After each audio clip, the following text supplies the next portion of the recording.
2022학년도 대학 수학능력시험 6월 모의평가 네. 국어 영역 4번에서 9번 지문. 네. 첫 번째 단락부터 한번 보자고. 근대 이후 서양의 철학자들은 과학적 세계관이 대두하면서 이전과는 달리 인과를 물리적 작용사의 관계로 국한하려는 경향을 보였다. 굉장히 좁아졌네? 그렇지? 네. 근데 이게 주어가 철학자네. 과학자가 아니고, 그지? 네. 문제는 흄이 지적했듯이 인과관계 그 자체는 직접 관찰할 수 없다는 것이다. 보통 우리가 과학적 사고 그러면 관찰이잖아. 귀납법이 과학적이란 말이야. 네. 과학적 관찰법이라고 하잖아. 근데 인과관계 그 자체를 직접 관찰할 수 없기 때문에 문제가 생길 수 있다는 거네. 원인과 결과에 해당하는 사건만을 관찰할 수 있을 뿐이다. 가령 추위 때문에 강물이 얼었다는 직접 관찰한 물리적 사실을 진술한 것이 아니다. 그래서 인과가 과학적 개념인지에 대한 의심이 철학자들 사이에 제기되었다. 철학자들 얘기네. 과학자들은 그거 어는 거를 직접적으로 다 관찰하지. 네. 그 차이가 있구나. 어쨌든 철학은 명제로 흘러가는 정의적인 형태니까 이에 인과를 과학적 세계관에 입각하여 이해하려는 시도가 세먼의 과정 이론이다.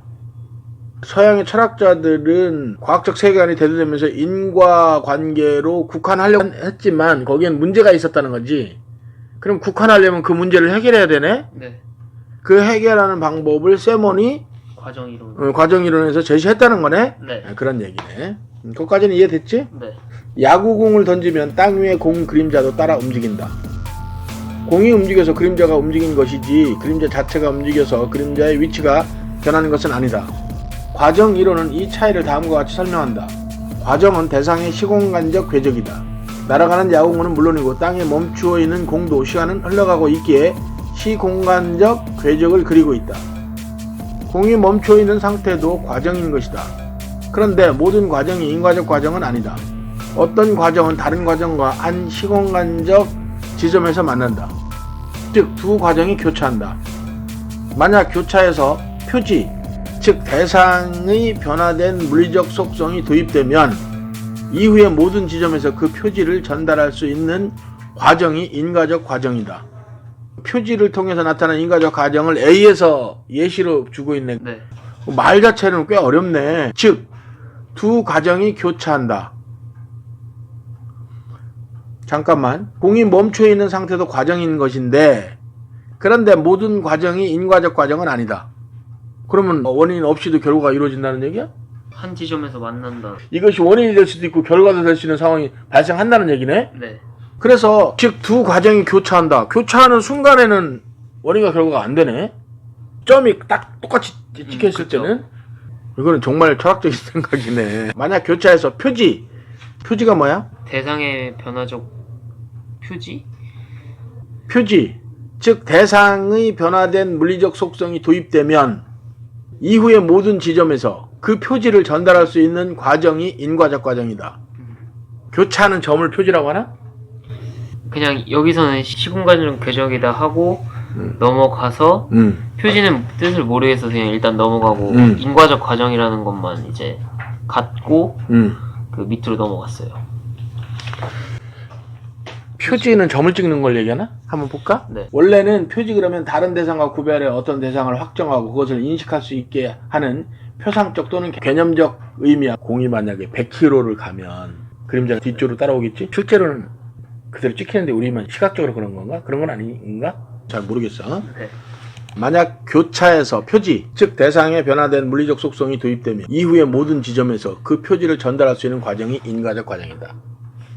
예를 들면 가령 바나나가 A 지점에서 B 지점까지 이동하는 과정을 과정 1이라고 하자. A와 B의 중간 지점에서 바나나를 한 입 베어내는 과정 2가 과정 1과 교차했다. 이 교차로 표지가 과정 1에 도입되었고 이 표지는 B까지 전달할 수 있다. 즉 바나나는 베어낸 만큼이 없어진 채로 줄곧 B까지 이동할 수 있다. 따라서 과정 1은 인과적 과정이다. 바나나가 이동한 것이 바나나가 B에 위치한 결과의 원인인 것이다. 한편 바나나의 그림자가 스크린에 생긴다고 하자. 바나나의 그림자가 스크린상에 A 지점에서 B 지점까지 움직이는 과정을 과정 3이라고 하자. 과정 1과 과정 2의 교차 이후 스크린상의 그림자 역시 변한다. 그런데 A-와 B- 사이의 스크린 표면의 한 지점에 울퉁불퉁한 스티로폼이 부착되는 과정 4가 과정 3과 교차했다고 하자 그림자가 그 지점과 겹치면서 일그러짐이라는 표지가 과정 3에 도입되지만 그 지점을 지나가면 그림자는 다시 원래대로 돌아오고 스티로폼은 그대로이다. 이처럼 과정 3은 다른 과정과의 교차로 도입된 표지를 전달할 수 없다. 과정 1호는 규범이나 마음과 같은 물리적 세계 바깥의 측면을 해명하기 어렵다는 한계를 지닌다. 예컨대 내가 사회규범을 어긴 것과 내가 벌을 받아야 하는 것 사이에는 인과관계가 있지만 과정 1호는 이를 잘 다루지 못한다. A, 읽으니까 이번에는 이해됐어? 설명해봐. 먼저 A 지점하고 B 지점으로 이동하는 바나나에서 그게 과정 1이고 그 A에서 B까지 이동하는 중간 지점에서 바나나를 베어무는 게 과정 2고 그리고 그 과정 3은 바나나가 아닌 바나나 그림자가 이동하는 거. 그러니까 바나나 그림자는 A-에서 B-로 이동하는데 그 과정을 과정 3이라고 하고 그리고 A-하고 B- 사이에 스크린이 있는데 그 스크린 거기에 그 스티로폼이 부착되는 과정을 과정 4라고 해요. 그러니까 결국에는 그 과정 3은 도달할 수 없는 거죠. 아니에요? 다시. 어떻게 해야 돼요, 그러면? 두 개의 그림을 그려보면 되지. 그건 알겠어요. 그러니까 스티로폼은 움직이지 않아. 중간에 흠만 있을 뿐이야. 거길 지나가면 그림자는 B- 그림자만 가는 거야. 스티로폼이 있을 때는 B- 플러스 스티로폼이 함께 가, 그림자가. 네. 그런데 그 스티로폼의 길이만큼 지나가면, 크기만큼 지나가 버리면 B-가 되는 그림자가 끝까지 가.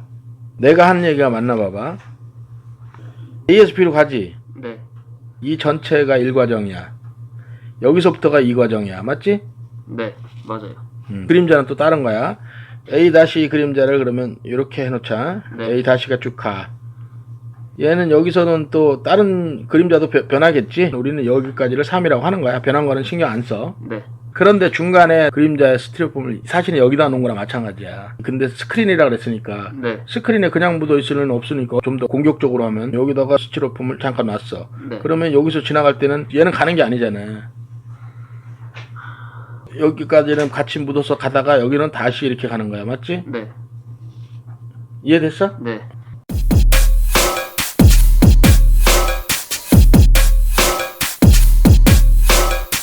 그러면 6번 한번 봐봐. 적절하지 않은 거야. 네.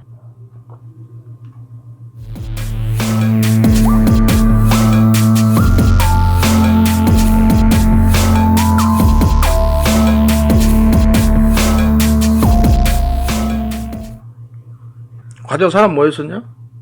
마지막에 그 뭐냐 부착되는 과정이요. 스티로폼이 부착되는 과정이요. 거꾸로 가자고. 이런 맞아서 틀렸어. 맞았어요.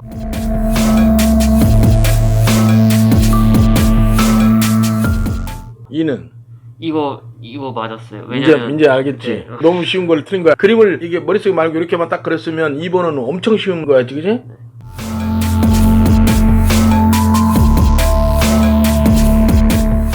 삼은 얘는 인과적 과정이 이렇게 합쳐져야 인과적 과정 아니야? 네, 맞아요. 그러니까 괜찮지?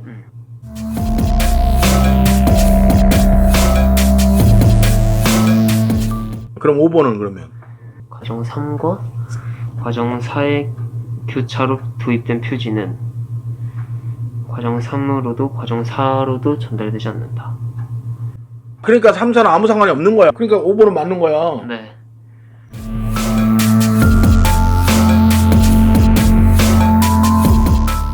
굉장히 쉬운데 속을 수 있는 그런 거네. 애들 다 속겠네. 이거 애들 많이 틀렸어요. 이거.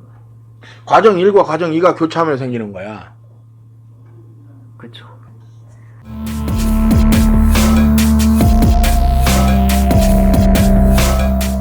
뭐 틀려도 되잖아. 1등급이 뭐 그 정도 나오면 이거 하나 틀려줘도 되고.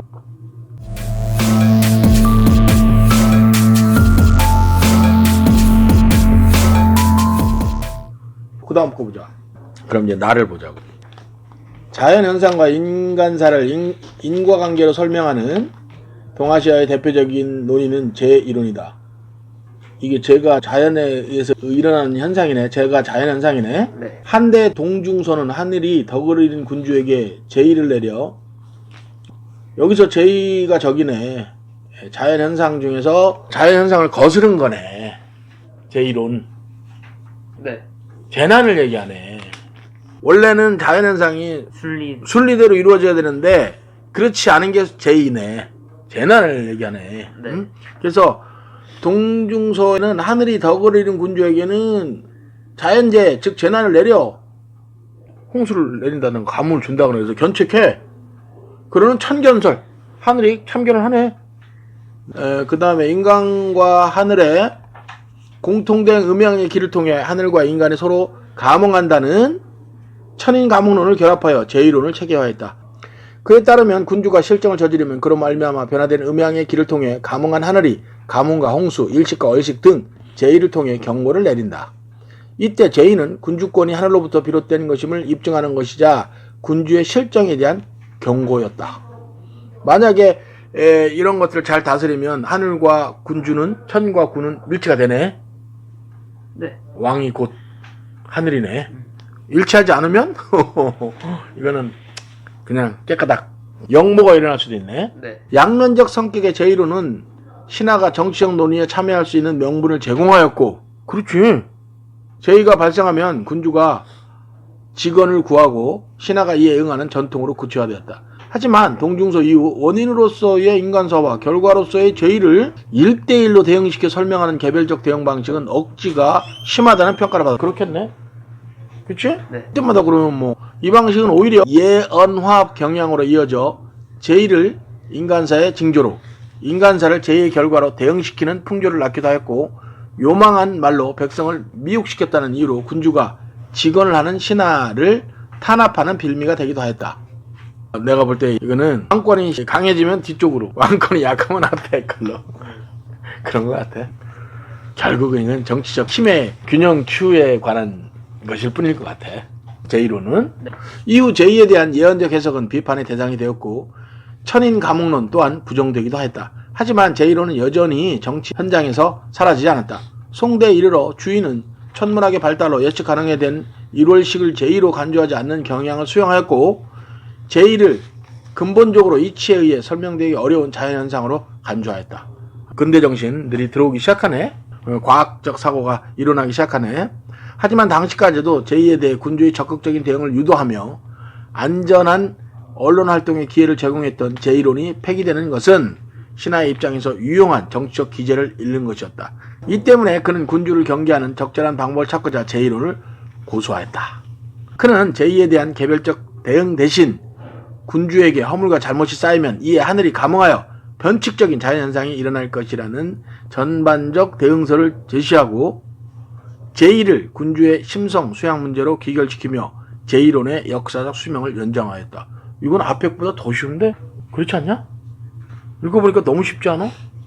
앞에 거는 사실은 A 자체가 네. 착각할 수 있는 그런 게 있었지만 여기는 전혀 없는데? 네. 그 풀 때는 그 두 번째 문단어, 세 번째 문단어 계속 헷갈려가지고 문제 풀 때 그랬었어요. 두 번째하고 세 번째? 네. 양면적 성격의 제의론하고 이후 제의가 힘의 균형추라는 생각을 안 해서 그래. 신하가 힘이 세면 제의론이 대빵이야. 네. 왕이 힘이 세면 제의론 중에서도 뒤에 거 사실은 거의 제의론이 아닌 거, 그지? 무슨 소리야? 이렇게 되는 거지. 네. 거꾸로 이럴 수도 있어.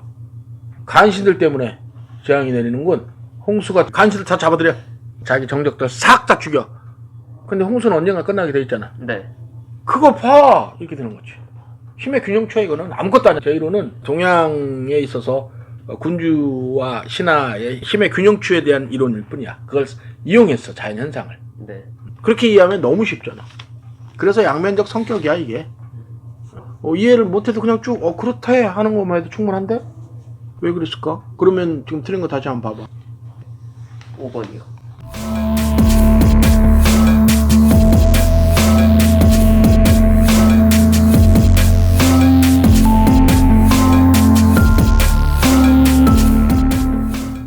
한대의 제의론에서 전제된 하늘은 음양의 변화에 반응하지 않지만 경고를 하는 의지를 가진 존재였다.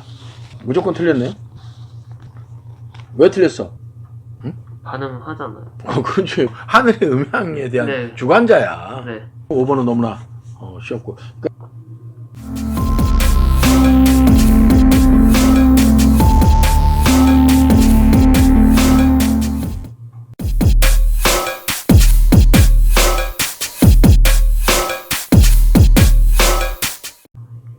그 다음에 DNA? 네. 한번 읽어볼까? 네. 여기 잘 안 읽히대? 원래 과학지문 좀 힘든데. 그렇긴 하지. 네. 1993년 노벨 화학상은 중합 효소 연쇄 반응을 개발한 멀리스에게 수여된다. 하여튼 잘 모르겠어. 멀리스라는 사람이 화학자인가 보네. 염기 서열을 아는 DNA가 한 분자라도 있으면 이를 다량으로 중폭할 수 있는 길을 열었기 때문이다. 아, 그러니까 DNA 하나만 있으면 얼마든지 이거를 복제할 수 있다는 얘기잖아. 네. 그 다음에 그러니까 PCR이 그런 거지. 얼마든지 복제할 수 있다는 그거지. 네. PCR은 주형 DNA, 프라이머 DNA, 중합효소, 4종의 뉴클레오타이드가 뭐 이건 모르겠고, 주형 DNA란 하고서 쭉 설명했네. 네. 그거 몰라도 되고, 뭐 이거 알아야 되면 나중에 다시 보면 되잖아. 나중에 문제에서 그게 있으면 앞으로 오기만 하면 되는 거야.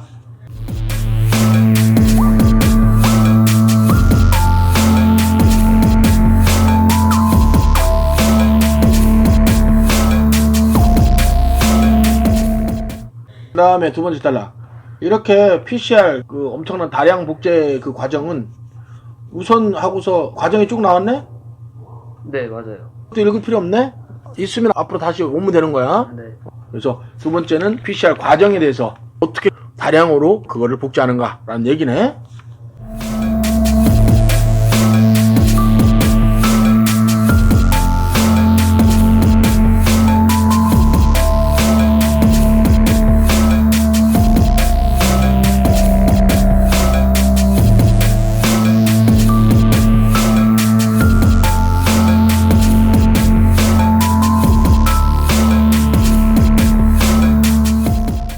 그 다음에 세 번째 단락. PCR은 이제 좀 더 발전해서 시료의 표적 DNA 양도 알 수 있는 실시간 PCR이라는 획기적인 개발로 이어졌다. 좀 더 발전했다네. 네. 그냥 단순 복제에서 벗어나서 좀 더 복잡한 것도 실행하는 쪽으로 개발되었다는 얘기야. 그러면 도대체 그 표적 DNA 양을 어떻게 알 수 있는지 하는 얘기가 적혀 있겠네? 네.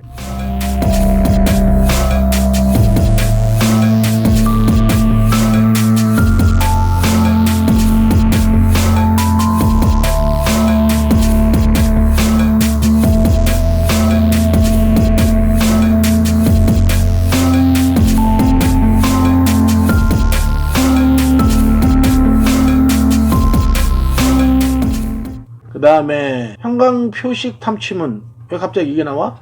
그 위에서. 아, 위에서 계속 이어지는 거지. 네. 표적 DNA 양을 하는 새로운 개발법에 해당하는 거에 두 번째 단락인 거네, 이거는. 네.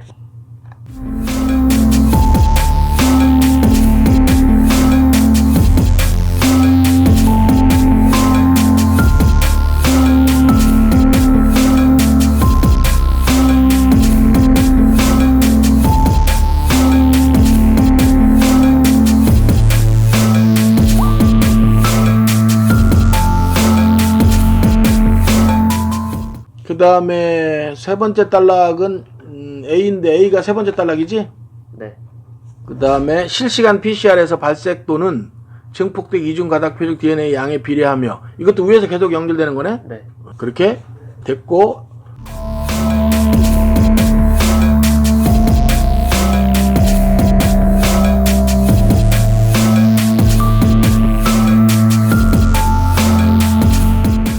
다음에 마지막 PCR은 시료로부터 얻은 DNA를 가지고 유전자 복제, 좀 더 많은 걸 하네 이제는. 뭐 이거 아주 그거 가지고 응용까지 하는 거네. 적용시키네. 이제 응용을 하네. 유전자 복제, 유전병 진단, 뭐 친자 감별, 암 및 감염성 질병 진단 등의 광범위하게 활용된다. 특히 어쩌고 저쩌고다. 그치? 네. 그렇게 돼 있어. 과학 지문이니까 이거는 옳다 그러다가 아니지, 그지? 네. 틀린 거 몇 번이야? 저 16번이요.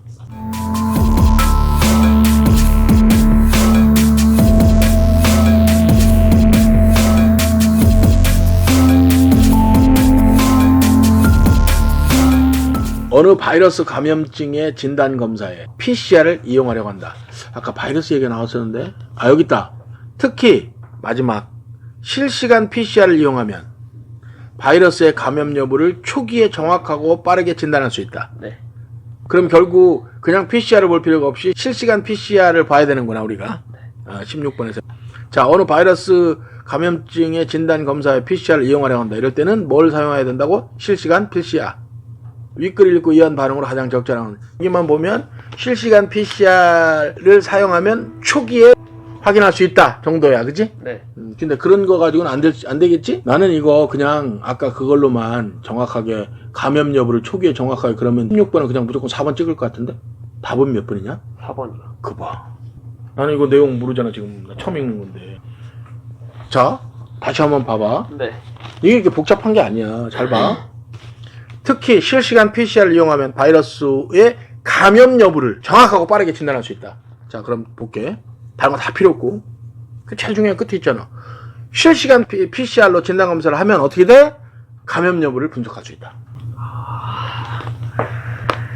무조건 4번이야. 난 딱 4번이야. 이거 보지도 않아, 나는 이런 거. 왜 내가 그랬잖아. 이걸 다 봐야 이게 답이 나오느냐? 그렇지 않다. 왜냐면 이거 국어 문제거든.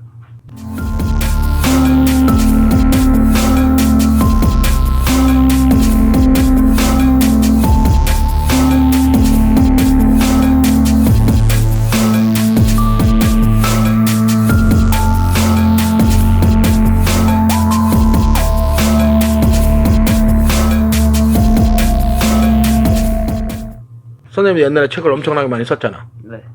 그럴 때 과학지문 내가 알아서 과학 문제 내겠어? 그럼 과학지문을 딱 놨어. 그럼 뭘 답을 하겠어? 이 문제를 어떻게 내겠어? 이렇게 내지. 그러니까 어떻게 내는지 알으니까 난 딱 보면 답은 4번이지. 가장 중요한 건 특히 실시간 PCR은 감염 여부를 정확하고 딱. 그러니까 이게 감이 필요한 거야. 네. 그래서 그 문제를 보는 지배력이 필요한 거야. 즉 정보의 확인을 어떻게 할 것인가가 중요한 거야. 개별적인 정보는 여기서 문제가 있으면 다시 가면 돼. 아까처럼 그 A 이런 식으로 때는 다시 하나하나 꼼꼼하게 읽어주면서 그림으로 그리면 되는 건데,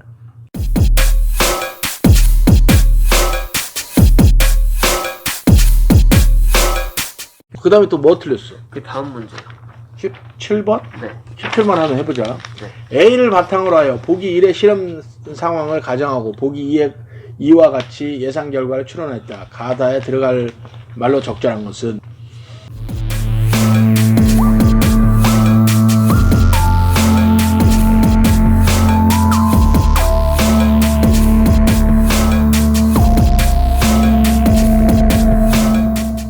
그러면 일단 그 A를 꼼꼼하게 읽어봐야 되는 상황이네. 네.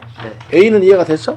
근데 그 CT 나오고 막 그럴 때는 좀 아니 그냥 이것도 그대로 해보면 돼. 네. 읽어볼게. 실시간 PCR이야. 네. 실피에서 발색도는 증폭대 이중가닥 표현 DNA 양에 비례하며, 그 발색도라는 게 있는데 얘는 비례래. 어쨌든 그렇대. 비례. 뭐에 비례? 증폭된, 이미 증폭됐네, 이중가닥 표적 DNA 양에 비례한대. 그러니까 발색도는 그 이중가닥 표적 DNA ED에 비례한대. 이거는 뭐 하는지는 모르겠지만 그런 내용이라고. 그리고 일정 수준의 발색도에 도달하는데 필요한 사이클은 표적 DNA 초기 양에 따라 달라진다. 혹시 그런 게 있으면 초기 양에 따라 달라진대. 초기 양이 10이면 D가 20 이렇게 달라진대, 그지? 네. 어쨌든 발색도가 뭔지 모르지만 발색도에 대한 이야기네. 사이클의 진행에 따른 발색도의 변화가 연속적인 선으로 표시되며, 그러겠지. 변화야. 그렇게 하면 그래프 그릴 수 있잖아. 표적 DNA를 검출했다고 판단하는 발색도에 도달하는데 소요된 사이클을 CT 값이라고 한다. CT가 중요하네. CT는 표면 DNA를 처음 검출했을 때 판단하는 발색도, 그 첫 번째 사이클을 CT라고 하네. 네. 표적 DNA의 농도를 알지 못하는 미지 시료값을 모른다는 말 써놨네. 미지가 모른다는 거잖아. 네. 표적 DNA의 농도를 알고 있는 표준 시료의 CT값을 비교하면, 표준 시료와 미지 시료를 비교하면 미지 시료에 포함된 표적 DNA 농도를 계산할 수 있다. A가 미시 시료야, B는 표준 시료야. 네. 만약 A가 B보다 표적 DNA의 초기 농도가 높다면 초기 양이 달라진다. 초기 양에 따라 달라진다. 네. 표적 DNA가 등폭되는 동안 사이클이 진행됨에 따라 시간당 시료의 표적 DNA 증가량은, 농도가 높으면 뭐가 높다 그랬어? 아까 나왔잖아. 양에 비례한다 그랬잖아. 네. 그 농도가 높으면 증가량이 많아지는 비례하니까. 비례한다 그랬으니까. 네. 그러면은 일단 A가 B보다 많겠군. 그럼 1, 2번 중에 답이야? 네. 이게 여기서 두 번째 줄에서 일정 수준의 발색도에 도달하는 데니까 어차피 두 개 다 일정 수준으로 도달해야 되는 것 같은데요.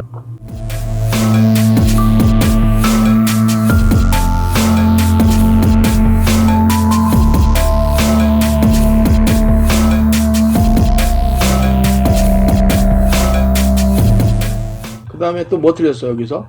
16번 말고? 그거밖에 안 틀렸어요. 그러면은 내가 볼 때 좀 신경을 썼으면 6번은 혹시나 신경을 써도 놓칠 수 있는 가능성이 상당히 많았네. 네. 5번은 아니었다. 네. 5번은 정말 너무 쉬웠었다. 네. 그러면 6번 하나 하고 그 다음에 16번은 생각보다 쉬웠다. 네.